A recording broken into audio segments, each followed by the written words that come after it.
Section 7.7 Improper Integrals.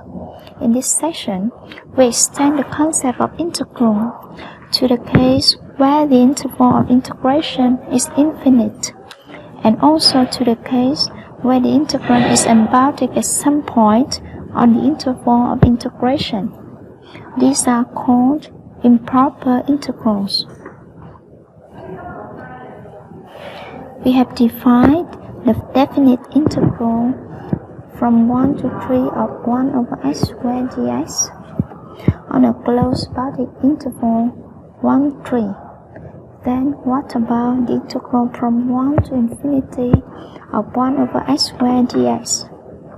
In physics, economics, probability, and statistics, it is useful to have a concept of an integral that is defined on the entire real life or on half-lives of the form x is greater than or equal to a, or x is greater than or less than a. To find such integral, first use a definite integral to compute the area from x equal a to some finite number x equal n, and then let n approach infinity in the resulting expression. If the limit is finite, then we say that the improper integral converges, otherwise the integral diverges. We take an example of a convergent improper integral. Evaluate the integral from 1 to infinity of 1 over x squared dx. We begin by computing the integral from 1 to n. It equals minus 1 over n minus 1 over 1. Then we take the limit as n tends to infinity to obtain 1. Thus, the improper integral converges and has the value 1. We take another example. Evaluate the integral from 1 to infinity of 1 over x dx. We compute the integral from 1 to n and let n go to infinity to obtain infinity. The limit is not a finite number, which means that the improper integral diverges. We have shown that the improper integral from 1 to infinity of 1 over x squared converges, and the improper integral from 1 to infinity of 1 over x diverges. In geometric terms, this says that the area to the right of x equal 1 under the curve y equal 1 over x squared is finite, while the area under the curve y equal 1 over x is infinite.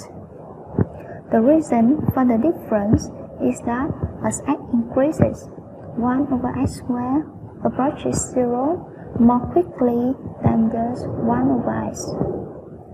Note that if the integral is going to converge, the function must approach 0 at infinity and its value must get small quickly.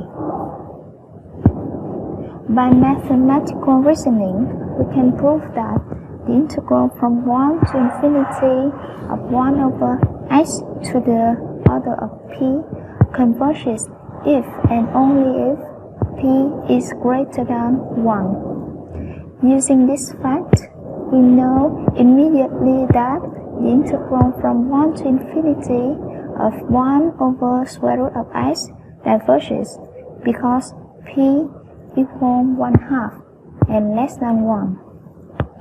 If we evaluate the integral between 1 and n and let n approach infinity, we obtain the result of infinity. We are going to examine the second type of improper integral. For example, evaluate the integral from 0 to 1 of 1 over x minus 1. In this example, 1 over x minus 1 is a function that is continuous on the open interval 0, 1, but is unbounded at the right endpoint 1. We can replace 1 by n, evaluate the integral, and take the limit as n approaches 1 from the left, the value of the limit is minus infinity, which means that the integral diverges.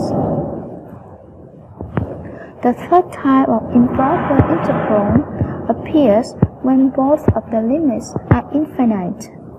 For example, the integral from minus infinity to infinity of 1 over 1 plus I squared. To evaluate this integral, we separate it into two improper integrals, one from minus infinity to 0 and one from 0 to infinity. For the first integral, we evaluate its value from n to 0 and then let n tends to minus infinity. For the second one, we replace infinity by n and take the limit when n goes to infinity. The values are 0 minus pi over 2 and pi over 2 minus 0 respectively.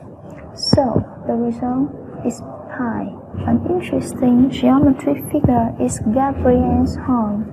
This is a solid generated by revolving about the x-axis, the unbounded region, under the curve y equal 1 over x for x greater than or equal to 1. The solid has a finite volume but infinite surface area.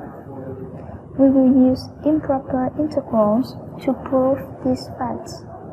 We will find the volume by using disk method. The result is pi. The surface area is calculated by the integral from 1 to infinity of 2 pi multiplied by 1 over x multiplied by the square root of 1 plus minus 1 over x squared, and this integral diverges. The interpretation of these results is that you can fill Gabriel horn with a finite amount of pen, but it takes an infinite amount of pen to color its surface. Sometimes it is difficult or even impossible to find the exact value of an improper integral. Yet, it is important to know whether or not it converges. In those cases, the comparison test may be useful. It is stated for the improper integral of first type, but a similar version for the second type can also be stated.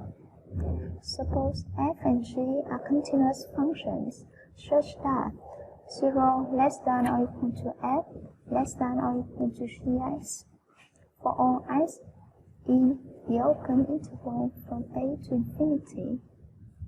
If the integral from a to infinity of gx converges, then the integral from a to infinity of fx converges.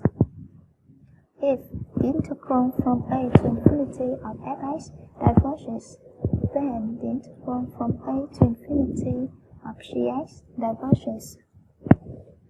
It means that to show that an integral is convergent, we show that it is less than a convergent integral on the same interval, or else an integral is divergent if it is greater than a divergent integral. We take an example.